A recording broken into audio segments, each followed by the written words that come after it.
Hi guys, today I'm gonna teach you, it's kind of a different video, how to corrupt with the Vinesauce Rom Corruptor, alright?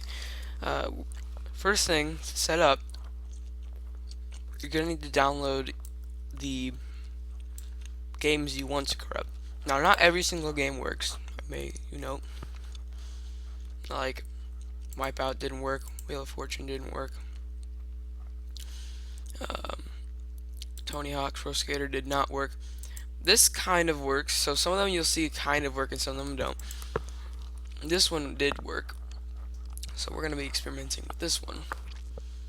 And so once you have that set up, save corrupted ROMs to.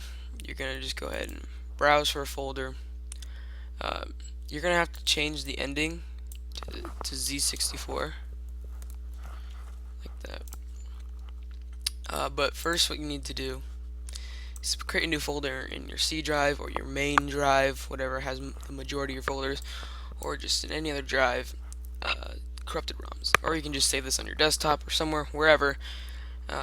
You just need to make a new folder because in default it'll just save a corrupted ROM to the C drive, but yeah, you just need to make a new folder and save it there, but change the ending to .z64 for your 64 game, or not game, for your 64 games. So after that's set up, we're going to have to, if this isn't checked, by the way, check that. After that, run emulator after corrupting. Go ahead and download Project 64. Search for the file for the Project 64 and not download. And then yeah, go ahead and browse and choose for the file Project 64. That's basically the first step done. After that, we're gonna choose Earthworm Jim and go ahead and run it. And as you can see, we have it running. So I'm going to go ahead and skip through this. And some downloads you may notice, like, this is insanely fast. This is not the original game. Yeah, that'll happen sometimes. But you just have to bear with me. So, go ahead and start the game.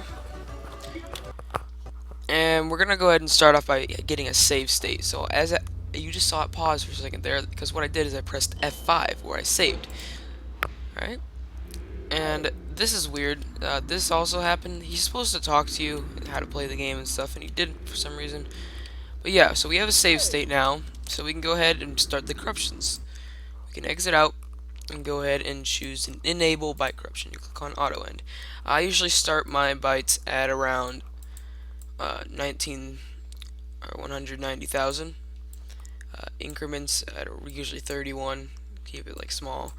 And I corrupt every about 90 bytes, but this game is very flexible, so I can corrupt about every 20 bytes and add 10 to the byte. So I'm going to go ahead and run it, and as you can see, oh no, it paused. Well, that's why we have save states. So if we go ahead and go to System Current Save State and click on Restore. So now, everything that was previously loaded has loaded, so that all the important files will not be corrupted for the startup of the game. Oh, well, that was an error. Sometimes that'll happen, but as you can see, we did get a start of corruption. So I'm going to go ahead and change this to shift right about every 13 bytes. So exit out of that, go ahead and run it. As you can see, pause, so press F7 to restore, and it's very, very slow. Frame rates are dropping.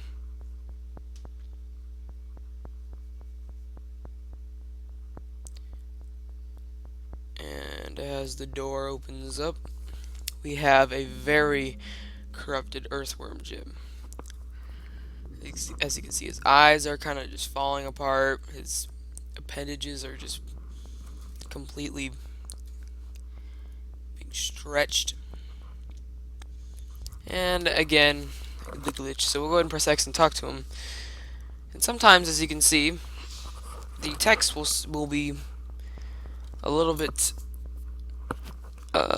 messed up, as in, so this one says Lidin utters, but remember it, Earthworm aim your bra, which is very confusing because he's and is a dangerous place. So yeah, so this is very corrupted. It's very, very slow. And we're gonna go ahead and exit out. And yeah, so this is basically how you corrupt games. We're just gonna go ahead and try win back again. I already have save states loaded for that. And I forgot that this game does require a little bit of fiddling around with, because you need about 43 maybe for that. So I'm gonna go ahead and restart this. There you go. Oh, see, now this game corrupts very, very easily. You'll see a lot of games be able to corrupt very easily, and some games won't corrupt at all, like Tony Hawk's Pro Skater, Wipeout, which is not what you think it is. It is not the Wipeout that you see on TV. It is a completely different game. Wheel of Fortune didn't work at all. Banjo-Kazooie, I couldn't get it to work, but there's probably a way I could experiment with and just completely corrupt it to the point it'll work. But Donkey Kong works. That works. Any Elmo works. GoldenEye, a little bit. It's a lot of experimenting. Hey You Pikachu, that didn't work at all. In fact, it was really weird. Hey You Pikachu, you need to use a mic with, and it wouldn't set up the mic. Hybrid Heaven, I don't quite remember. I don't think it worked. Or no, this did work, I think. Let me try. Oh, I'm sorry. Alright, so that happened. 7. Oh, Jesus. Oh yeah, this definitely worked. This was featured on Penguin Zero's channel.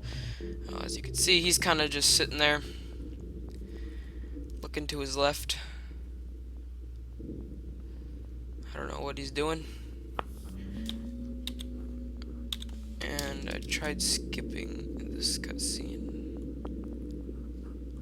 and this number will tell you the frame rates and if it'll crash. If this exceeds, oh, and it crashed.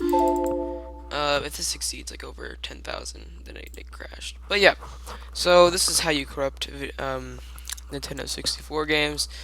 You can also use this to try and corrupt NES and Super NES games. So yeah, thanks for watching.